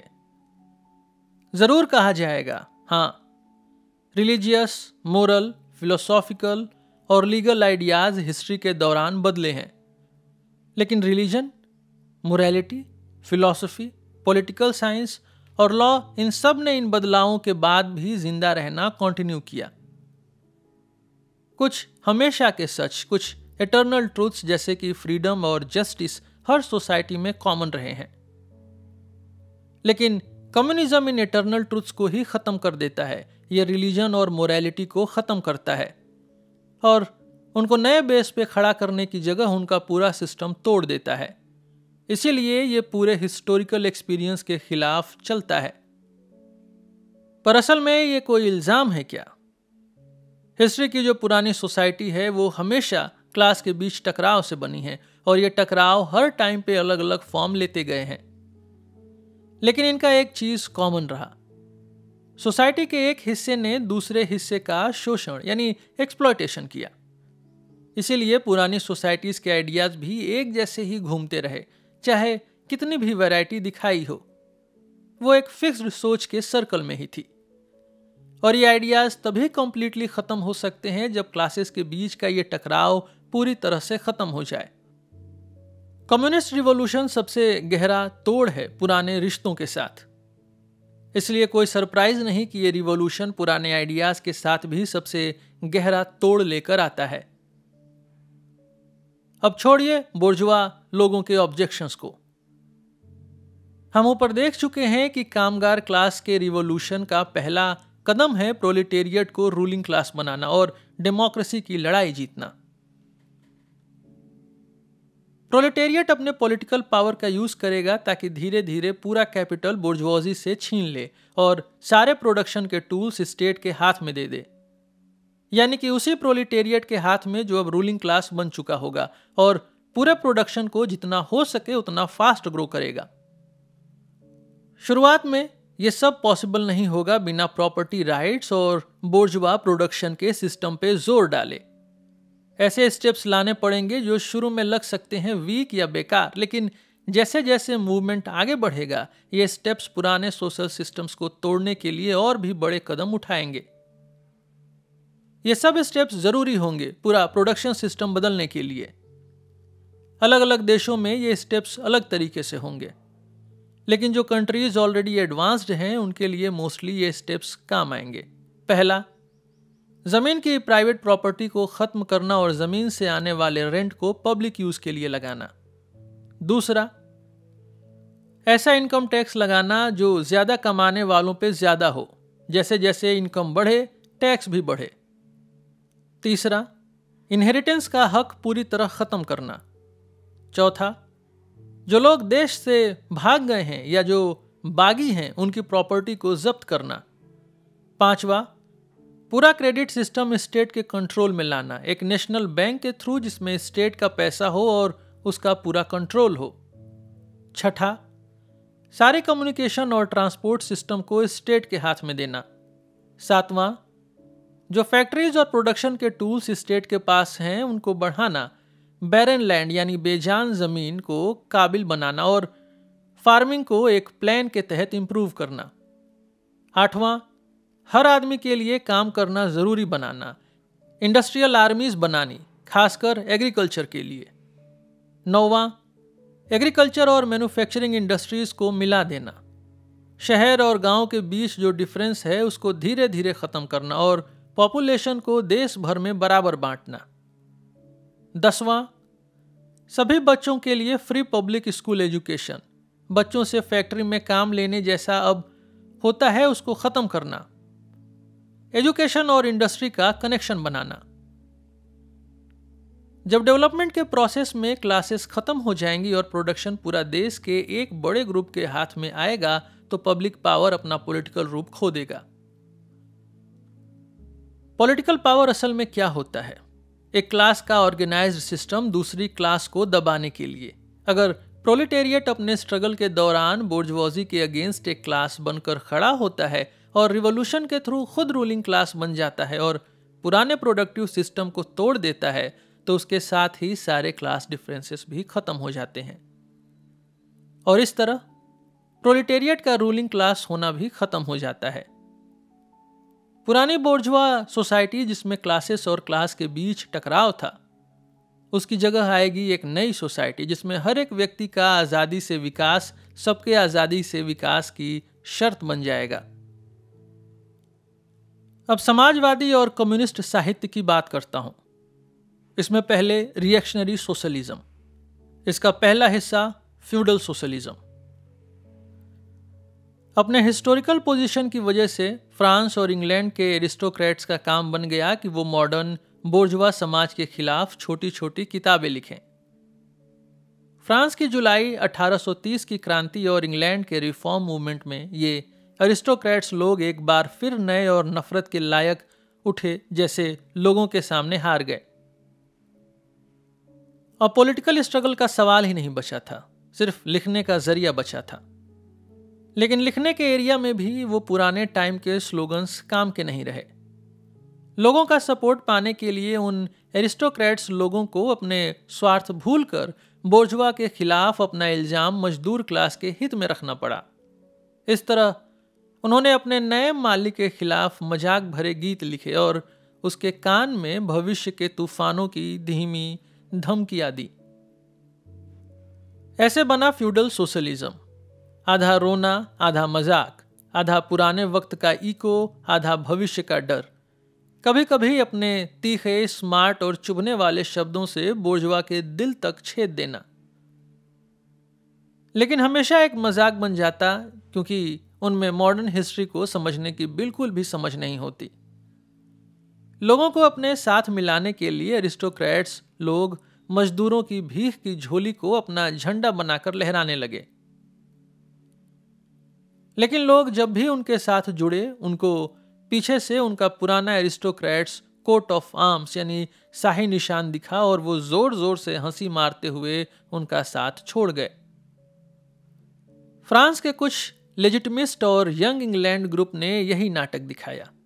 जब उन्होंने दिखाया कि उनका एक्सप्लॉयटेशन का तरीका बुर्जुआजी से अलग था, तो वो भूल गए कि उन्होंने भी एक्सप्लॉयटेशन किया था, बस उस समय के रूल्स और कंडीशन अलग थी जो अब पुरानी हो चुकी हैं। जब वो कहते हैं कि उनके रूल में मॉडर्न प्रोलिटेरिएट कभी था ही नहीं, तो वो भूल जाते हैं कि मॉडर्न बुर्जुआजी तो उनके ही बनाए गए समाज का बच्चा है और बाकी सबके लिए उनका रिएक्शनरी नेचर इतना क्लियरली दिखाता है कि उनका सबसे बड़ा इल्जाम बुर्जुआजी पे ये है कि इसने एक ऐसी क्लास बना दी है जो पूरा पुराना समाज तोड़ देगी। वो बुर्जुआजी को इसलिए नहीं दोष देते कि उन्होंने एक प्रोलिटेरिएट बनाया, बल्कि इसलिए दोष देते हैं क्योंकि उस प्रोलिटेरिएट में क्रांति की आग है। पॉलिटिकल लाइफ में ये लोग हमेशा वर्किंग क्लास के खिलाफ जबरदस्ती के एक्शंस में साथ देते हैं और अपने डेली लाइफ में बड़े बड़े उचित शब्दों के बावजूद ये लोग मैन्युफैक्चरिंग के पेड़ से गिरते सोने के सेब उठाने के लिए झुक जाते हैं और सच, प्यार और इज्जत को बेचकर ऊन, चुकंदर से बनती चीनी और आलू से बनती शराब का बिजनेस करते हैं। जैसे पंडित हमेशा जमींदार के साथ रहता है, वैसे ही क्लेरिकल सोशलिज्म भी फ्यूडल सोशलिज्म के साथ होता है। क्रिश्चियन सादगी को थोड़ा सोशलिस्ट रंग देना सबसे आसान काम है। क्या क्रिश्चियनिटी ने कभी प्राइवेट प्रॉपर्टी के खिलाफ आवाज नहीं उठाई? शादी के खिलाफ, स्टेट के खिलाफ? क्या उसने इन सभी जगह चैरिटी, गरीबी, अकेलापन, शरीर को दर्द देना, साधु जैसी जिंदगी और मदर चर्च का उपदेश नहीं दिया? क्रिश्चियन सोशलिज्म तो सिर्फ एक पवित्र पानी है जो पंडित एरिस्टोक्रेट के दिल के जलते दर्द को थोड़ा ठंडा करने के लिए छिड़कता है। पेटी बोर्जुआ सोशलिज्म। फ्यूडल एरिस्टोक्रेट्स लोग ही सिर्फ वो क्लास नहीं थे जो बुर्जुआजी ने बर्बाद की। मिडिवल के शहरी लोग, नागरिक और छोटे किसान भी बुर्जुआजी के आने से तबाह हुए। यही लोग मॉडर्न बुर्जुआजी के पहले रूप थे। उन देशों में जहां इंडस्ट्री और व्यापार का विकास अभी थोड़ा कम है, वहां ये दो क्लासेस अभी भी नए बुर्जुआजी के साथ जिंदा हैं। जहां मॉडर्न सिविलाइजेशन फुल्ली डेवलप हो चुकी है, वहां एक नई क्लास बनी है, पेटी बोर्जुआ, जो प्रोलेटेरिएट और बोर्जुआजी के बीच में लटकती है और बार बार बोर्जुआ समाज का एक एक्स्ट्रा पार्ट बनकर लौटती है।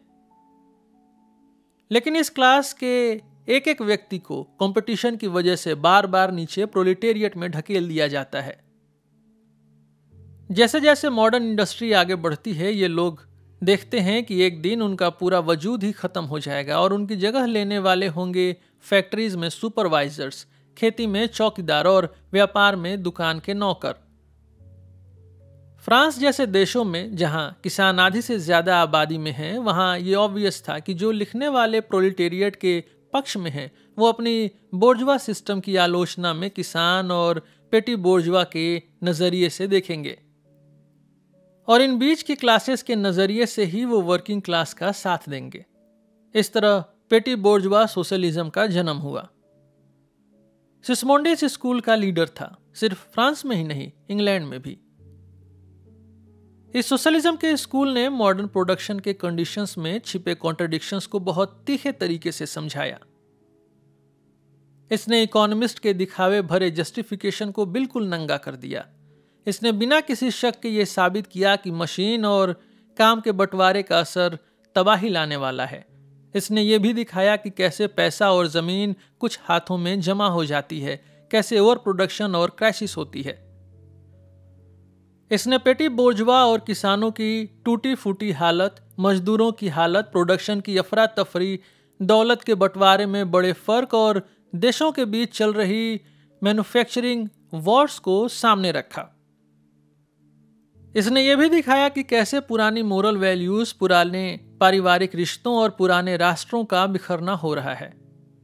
लेकिन जब बात आई सोशलिज्म के पॉजिटिव गोल्स की तो इसने या तो पुराने प्रोडक्शन और एक्सचेंज के तरीकों को वापस लाने की बात की और उनके साथ पुरानी प्रॉपर्टी और समाज को भी, या फिर मॉडर्न प्रोडक्शन और एक्सचेंज को फोर्स करके पुराने प्रॉपर्टी सिस्टम के दायरे में बंद करने की कोशिश की, जो कि खुद उन टूल्स के वजह से टूटने वाले थे। दोनों ही केसेस में ये या तो पीछे ले जाने वाला यानी रिएक्शनरी था या ख्याली यानी यूटोपियन। इसका अंतिम नारा था मैन्युफैक्चरिंग के लिए पुराने कॉरपोरेट गिल्ड्स और खेती के लिए पिता जैसा रिश्ता। आखिर में जब इतिहास की कड़क सच्चाइयों ने इनकी खुद की इस भूल का नशा उतार दिया तो ये सोशलिज्म एक बेकार हैंगओवर बन के रह गया। जर्मन या ट्रू सोशलिज्म। फ्रांस का सोशलिस्ट और कम्युनिस्ट लिटरेचर, जो कि एक पावरफुल बोर्जवाजी के दबाव में पैदा हुआ था और जिसका मकसद उस पावर के खिलाफ संघर्ष दिखाता था, ये जर्मनी में तब इंट्रोड्यूस हुआ जब वहां की बोर्जवाजी ने फ्यूडल रियासत के खिलाफ अपनी लड़ाई शुरू ही की थी। जर्मन फिलोसोफर्स, थिंकर्स बनने की कोशिश करने वाले लोग और लिखने वाले सब इस लिटरेचर पर टूट पड़े, लेकिन वो ये भूल गए कि जब ये लिखावट फ्रांस से जर्मनी आई तो फ्रांस के सोशल कंडीशंस साथ में नहीं आए। जर्मन हालत के टच में आते ही ये फ्रेंच लिखावट अपना तुरंत प्रैक्टिकल इम्पैक्ट खो बैठी और सिर्फ एक लिटरेरी चीज बन के रह गई।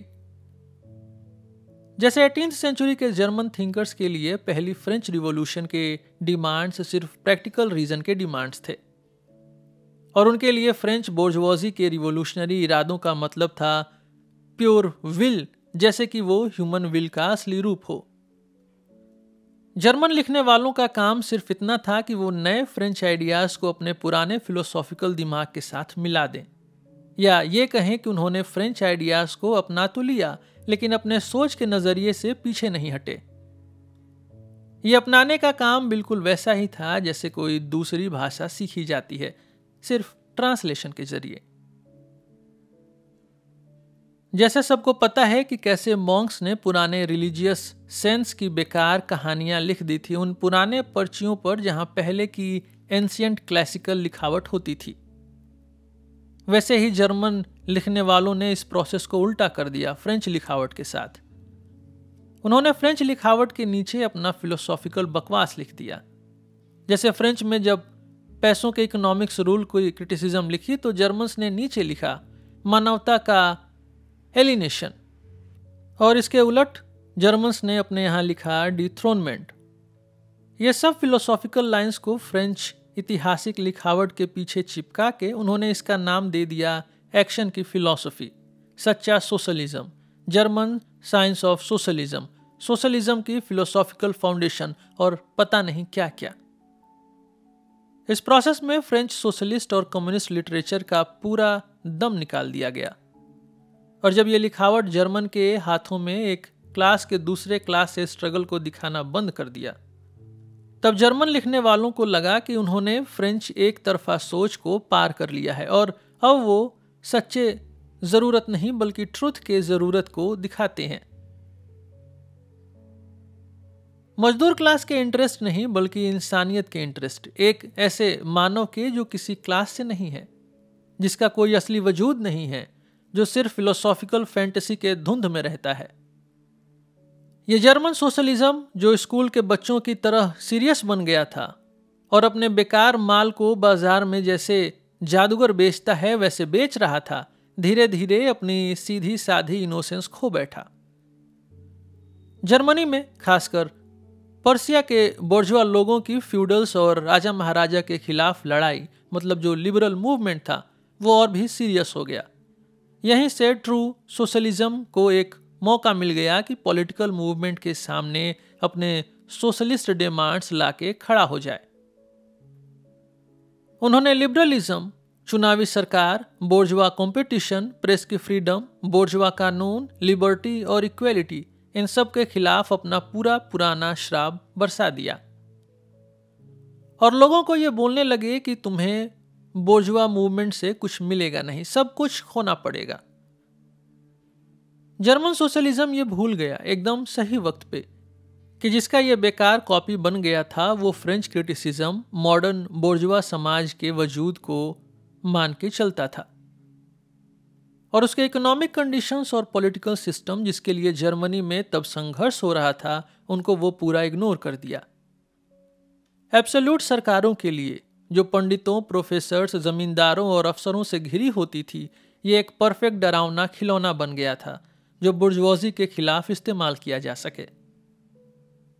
ये एक मीठा सा द एंड था उन कड़वी गोली और छड़ियों के इलाज के बाद जो उस समय ये सरकारें जर्मन मजदूरों पर बरसा रही थी।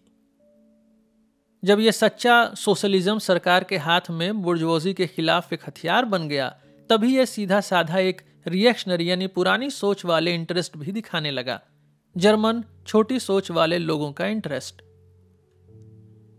जर्मनी में छोटे दुकानदारों का एक पुराना वर्ग था जो 16वीं सदी का बचा खुचा था और तब से अलग अलग रूपों में बार बार उभर कर आता था। वही असली सोशल बेस था जो पुराने सिस्टम को संभाले हुए था। इस वर्ग को बचा के रखना मतलब जर्मनी के पुराने सिस्टम को बचा के रखना था। बुर्जुआजी का इंडस्ट्रियल और पॉलिटिकल राज इस छोटे वर्ग को दो तरफ से खतरे में डाल रहा था, एक तरफ से कैपिटल के इकट्ठा होने से और दूसरी तरफ से एक क्रांति लाने वाले मजदूरों के उठने से। ट्रू सोशलिज्म ने ये दोनों प्रॉब्लम एक साथ खत्म करने का नाटक किया। ये एक बीमारी की तरफ फैल गया, एक फैंसी सा झोला जो हवा में लटकते स्पेकुलेशन के जाले से बना था, ऊपर से भाषण के फूलों से सजा था और भरा पड़ा था नकली भावनाओं के गीलेपन से। इसमें इन जर्मन सोशलिस्ट ने अपने कमजोर और सूखे इटर्नल ट्रुथ्स को लपेट दिया और इसी ने उनके माल को लोगों के बीच और बिकने लायक बना दिया। और जर्मन सोशलिज्म ने धीरे धीरे यही मान लिया कि उसका असली काम है पेटी बोर्जुआ फिलिस्तीन लोगों का नाटकबाज रिप्रेजेंटेशन बनना। उन्होंने जर्मन नेशन को मॉडल नेशन घोषित कर दिया और जर्मन छोटी सोच वाले आदमी को असली आदमी बोल दिया। उस असली आदमी की हर छोटी और गिरी हुई हरकत को भी एक हिडन ऊंचा सोशलिस्टिक मॉडल दे दिया जो कि असल में उसकी असली नेचर का उल्टा था। ये लोग कम्युनिज्म के ब्रूटल तोड़-फोड़ वाले नेचर के खिलाफ खुल के खड़े हो गए और हर क्लास स्ट्रगल को लेके एक फेक न्यूट्रल एटीट्यूड दिखाने लगे, जैसे वो सब कुछ से ऊपर हैं। बहुत ही कम एक्सेप्शंस के साथ जितने भी उस टाइम 1847 में उसकी सो कॉल्ड सोशलिस्ट और कम्युनिस्ट राइटिंग्स जर्मनी में घूम रही थी, वो सब इस गंदी और कमजोर कर देने वाली लिखावट के दायरे में ही आती थी। एक हिस्सा बुर्जुआजी का चाहता है कि सामाजिक तकलीफों को थोड़ा ठीक किया जाए ताकि बुर्जुआ समाज का सिस्टम जैसा है वैसा ही बना रहे। इस ग्रुप में आते हैं इकोनॉमिस्ट लोग, दया दिखाने वाले, इंसानियत के सपोर्टर, मजदूरों की हालत सुधारने वाले, चैरिटी चलाने वाले, जानवरों पे अत्याचार रोकने वाले, ग्रुप्स के मेंबर्स, शराब छोड़ने का प्रचार करने वाले और हर तरह का सुधार करने वाले लोग। इस तरह के सोशलिज्म को लोगों ने पूरे सिस्टम के रूप में लिख भी दिया है। प्रावधन की फिलोसफी देला मिस्रे इस टाइप का एक उदाहरण है। ये सोशलिस्टिक बोर्जुआ लोग चाहते हैं कि मॉडर्न समाज के सारे फायदे मिल जाएं, पर उनसे जुड़ी स्ट्रगल्स और खतरे ना हो। वो चाहते हैं समाज वही रहे, लेकिन उसमें से वो चीजें निकाल दें जो तोड़ फोड़ और बदलाव लाती हैं। वो चाहते हैं एक बोर्जुआजी हो पर बिना प्रोलेटेरिएट के।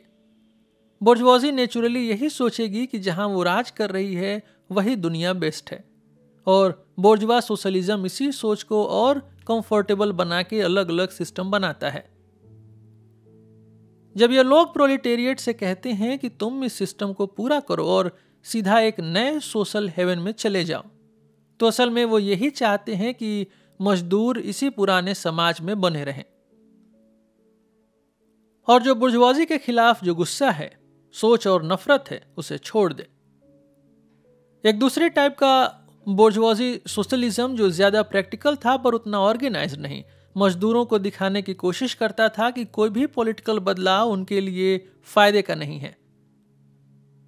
वो कहते थे कि सिर्फ इकोनॉमिक हालत बदलने से ही कुछ हो सकता है, लेकिन यहाँ इकोनॉमिक हालत बदलने का मतलब ये नहीं था कि बोर्जुआ सिस्टम को ही खत्म कर दिया जाए, जो सिर्फ एक रिवॉल्यूशन से हो सकता था। बल्कि इसका मतलब था कुछ एडमिनिस्ट्रेटिव सुधार जो पुराने कैपिटल और लेबर वाले रिश्तों को ज्यों का त्यों रखता है, बस थोड़ा कम खर्च में सरकार चल जाए या काम थोड़ा सिंपल हो जाए, सिर्फ इतना ही। बोर्जवा सोशलिज्म अपनी असली रूप में तब दिखाई देता है जब वो सिर्फ एक बोलने की बात बन जाता है। फ्री ट्रेड मजदूरों के भले के लिए, प्रोटेक्टिव ड्यूटीज मजदूरों के भले के लिए, जेल सुधार मजदूरों के भले के लिए, यही इसका आखिरी और सीरियसली मेंट डायलॉग होता है। इसका सारा मतलब यह है कि बोर्जवा हमेशा बोर्जवा ही रहेगा, मजदूर के भले के नाम पे। हम यहाँ उस लिटरेचर की बात नहीं कर रहे जो हर बड़े मॉडर्न रिवॉल्यूशन में प्रोलिटेरिएट के डिमांड्स की आवाज देता रहा, जैसे बाबेओफ और दूसरे लोगों की राइटिंग्स। जब फ्यूडल समाज टूट रहा था और हर जगह हलचल थी, उस वक्त प्रोलिटेरिएट ने अपने गोल्स पाने की जो पहली डायरेक्ट कोशिश की थी वो जरूर फेल हुई, क्योंकि उस समय प्रोलिटेरिएट अभी फुली डेवलप नहीं हुआ था और उनकी आज़ादी के लिए जो इकोनॉमिक कंडीशंस चाहिए थी वो अभी बनी ही नहीं थी। वो कंडीशन सिर्फ बोर्जवा टाइम के आने से ही बनती। प्रोलिटेरिएट के इन पहले मूवमेंट्स के साथ जो रिवॉल्यूशनरी लिटरेचर था उसका एक रिएक्शनरी नेचर था। वो सब लोगों को एक जैसे बनाने की बात करता था और यूनिवर्सल कंट्रोल को प्रमोट करता था, वो भी एकदम क्रूड तरीके से। सेंट सिमन, फुरियर, ओवेन और दूसरे लोगों के सोशलिस्ट और कम्युनिस्ट सिस्टम भी इसी शुरुआती और अंडर डेवलप्ड फेज में आए। जब प्रोलिटेरिएट और बोर्जवाजी के बीच की लड़ाई अभी नई नई शुरू हो रही थी, इन सिस्टम बनाने वालों ने क्लास के कॉन्फ्लिक्ट्स को देखा और समाज में टूट के गिरते एलिमेंट्स को भी समझा। लेकिन उनके लिए प्रोलिटेरिएट एक ऐसे क्लास जैसा था जिसमें न तो कोई हिस्टोरिकल इनिशिएटिव था, न ही कोई अपना पॉलिटिकल मूवमेंट। क्योंकि इंडस्ट्री जैसे जैसे ग्रो करती गई वैसे वैसे क्लास कॉन्फ्लिक्ट्स भी बढ़ते गए। लेकिन उस वक्त का इकोनॉमिक सीन अभी तक प्रोलिटेरिएट की आज़ादी के लिए रिक्वायर्ड मटेरियल कंडीशंस नहीं देता था। इसलिए ये लोग नए सोशल सिस्टम, नए सोशल रूल्स ढूंढने लगे जो इन कंडीशंस को क्रिएट कर सके। हिस्ट्री में जो रियल एक्शन होता है उससे हट के इन्होंने अपनी पर्सनल इमेजिनेशन का एक्शन रख दिया। जो कंडीशंस हिस्ट्री ने बनाई होती हैं उसकी जगह फैंटेसी वाली कंडीशंस लाए। प्रोलेटेरिएट की जो धीरे धीरे खुद बनती क्लास ऑर्गेनाइजेशन होती है उसकी जगह ये लोग एक ऐसा समाज बनाना चाहते थे जो उनके प्लान के हिसाब से डिजाइन किया गया हो। उनकी नज़र में फ्यूचर का पूरा हिस्ट्री सिर्फ उनके सोशल प्लान्स का प्रोपेगेंडा और उसका प्रैक्टिकल इम्प्लीमेंटेशन बन जाता है। अपने प्लान्स बनाते वक्त ये लोग सोच के चलते हैं कि वो वर्किंग क्लास के फायदे के लिए ही काम कर रहे हैं, क्योंकि ये सबसे ज्यादा दुख भोगने वाली क्लास है। उनके लिए प्रोलेटेरिएट सिर्फ इसलिए एग्जिस्ट करता है क्योंकि वो सबसे ज्यादा दुख में है। क्लास स्ट्रगल अभी तक पूरी तरह डेवलप नहीं हुई थी और इन लोगों का अपना इन्वायरमेंट भी ऐसा था, इसलिए ये वाले सोशलिस्ट खुद को सभी क्लास के कॉन्फ्लिक्ट से ऊपर समझते थे। ये हर आदमी की लाइफ बेटर करना चाहते थे, चाहे वो ऑलरेडी प्रिविलेज्ड ही क्यों ना हो। इसी वजह से ये लोग सोसाइटी के हर पार्ट को एड्रेस करते थे बिना किसी क्लास डिफरेंस के, बल्कि ज्यादातर रूलिंग क्लास को ही समझाने की कोशिश करते थे, क्योंकि इनका मानना था कि अगर लोग इनका सिस्टम समझ जाएं तो कैसे न माने कि ये बेस्ट प्लान है बेस्ट सोसाइटी बनाने का। इसी वजह से ये लोग हर पॉलिटिकल एक्शन को और स्पेशली हर रिवोल्यूशनरी एक्शन को रिजेक्ट करते थे। ये लोग अपने गोल्स शांति से पाना चाहते थे, जो कि ऑलमोस्ट हमेशा फेल होता, और बस अपना एग्जाम्पल देके सोसाइटी को नए सोशल मैसेज के लिए तैयार करना चाहते थे। ऐसे फ्यूचर का फैंसी ड्राइंग्स जब प्रोलेटेरिएट अभी तक अपनी पोजीशन को सिर्फ इमेजिनेशन में समझता था, तो यह सब उस क्लास के पहले इंस्टिंक्ट्स को दिखाता था, सोसाइटी को पूरी तरह बदलने का। लेकिन इन सोशलिस्ट और कम्युनिस्ट बुक्स में एक क्रिटिकल पार्ट भी होता था। यह हर एग्जिस्टिंग रूल और सोसाइटी के प्रिंसिपल को चैलेंज करता था। इसीलिए इनमें वर्किंग क्लास को जागरूक करने के लिए काफी इंपॉर्टेंट मटेरियल होता था। जो प्रैक्टिकल सजेशंस इन्होंने दिए, जैसे टाउन और विलेज के डिफरेंस को मिटा देना, फैमिली सिस्टम को खत्म करना, इंडस्ट्रीज को प्राइवेट लोगों के कंट्रोल से निकाल देना और वेज सिस्टम को हटा देना, सोशल हार्मनी की डिक्लेरेशन और स्टेट का काम सिर्फ प्रोडक्शन को मॉनिटर करना। ये सब सजेशंस एक ही चीज की तरफ इशारा करते थे, क्लास कॉन्फ्लिक्ट्स को खत्म करने की, जो उस वक्त बस शुरू हो रहे थे। और इन बुक्स में भी वो बिल्कुल वेग और अनक्लियर फॉर्म में दिखते हैं।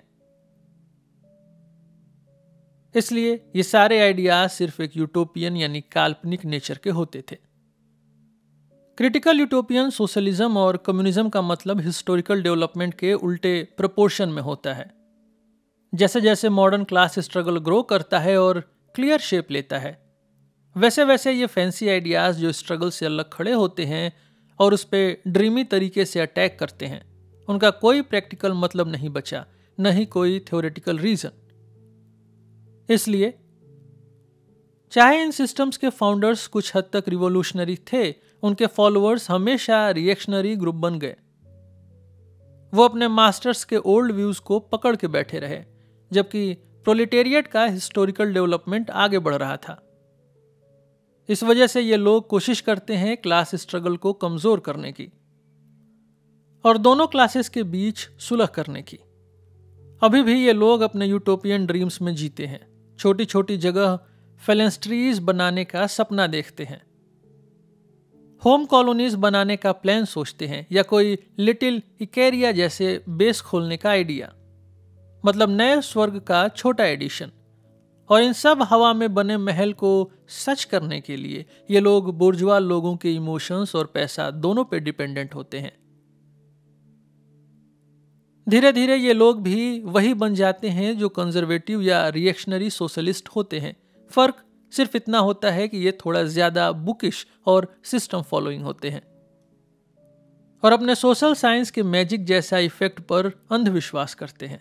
इसलिए ये लोग वर्किंग क्लास के पॉलिटिकल एक्शन के खिलाफ खड़े होते हैं। उनकी सोच में ऐसा एक्शन लेना मतलब नए मैसेज पर विश्वास न करना।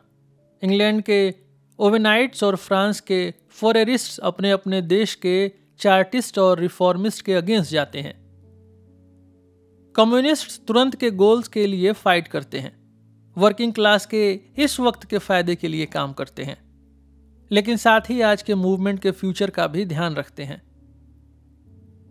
फ्रांस में कम्युनिस्ट सोशल डेमोक्रेट्स के साथ मिलकर कंजर्वेटिव और रेडिकल बोर्जुआजी के खिलाफ लड़ते हैं, लेकिन उनका हक बना रहता है कि वो पुराने रिवॉल्यूशन से जुड़ी इल्यूजन्स और गलत सोच को क्रिटिसाइज कर सकें।